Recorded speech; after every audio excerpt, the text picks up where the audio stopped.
Hi, I'm Robert Osborne. Every Tuesday and Thursday this month, we're showcasing films with Latino Images, all part of our annual Race and Hollywood series. And with me to discuss films is Chon Noriega, professor and the director at UCLA's Chicano Studies Research Center. Welcome back, Chon. Well, thank you, Robert. It's wonderful to be here. Good. Well, now Chon and I are going to talk about a rarely seen documentary called Now Miguel, a movie based on a true story about a young boy's desire to become a shepherd. Not the same film as one with the same title, released by Universal in 1966. That film was in fact inspired by this documentary. Now this is one we really had trouble finding.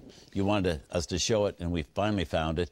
Yeah. But tell why it is so rare, so obscure, and also what it's all about and why you wanted to show it. Yeah, it's an unusual moment in film production because it's made by the United States Information Service in 1953, which is the same year that it's formed, and the goal is explicitly for a foreign audience. This is basically part of the propaganda effort around the Cold War. And so this film is made, it's a documentary style film. It's fictional, but it's presented as a documentary set in northern New Mexico. It's a beautifully shot film. There are just some stunning scenes and throughout the film. But it's basically presenting the life in northern New Mexico, in a rural area, of a multi-generational family of shepherds. And it's narrated by the youngest, Miguel Chavez. And he provides a voiceover narration.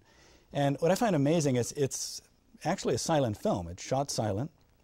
And with the exception of the voiceover and the occasional dropping in of some animal sounds and a musical score, it more or less looks like a silent film. The performance, when it's conveying storylines, is pantomime. It looks almost like early silent cinema, not some of the stuff from the 1920s that is more or less contemporary in terms of acting style. So then when Universal made it as a fictional story, it was the same basic story but with dialogue and all that sort of thing, I assume. Yeah, exactly. And part of that is that the filmmaker, Joseph Krumgold, actually, concurrent with the film that we'll see tonight, wrote a children's story version that would go on to win a Newbery Award. Wow. So that really became what most people had first contact with. Most people in the U.S. didn't see this film. It was really meant for a foreign audience. Let's have a look. Sounds interesting. Here from 1953, based on a novel by Joseph Krumgold, here's And Now Miguel. The story was later made into a feature film by Universal in 1966 with the same title. And with me to talk more about this documentary version is my co-host for our festival, Race in Hollywood, Latinos in Film, Chon Noriega. Now, why specifically did you want this in the festival?